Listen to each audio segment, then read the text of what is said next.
Hello everyone, this is Edward Jordan. I'm here at College Park Honda, and I just want to do a quick video on how to open up this sliding glass window on the back of the Honda Ridgeline RTL. Here it is right here, and I'll show you. It's very easy. If you look up here, you got two options. You can do your sunroof, or this is for your sliding glass. You just simply take your finger, go back to open, and it'll open. There's some air in.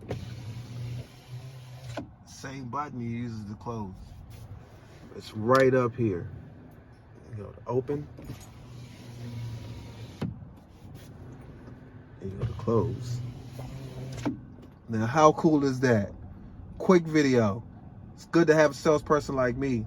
I always tell my clients, hey, you have any questions about the vehicle that I sold you, call me, inbox me. I can walk you through anything over the phone.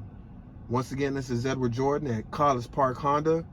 I'm sitting inside of a Honda Ridgeline RTL 2022. If you are interested in one, inbox me, give me a call, stop by. We could do a test drive. I can go over the whole vehicle with you, answer any questions you may have. Thank you, and thanks for watching this video.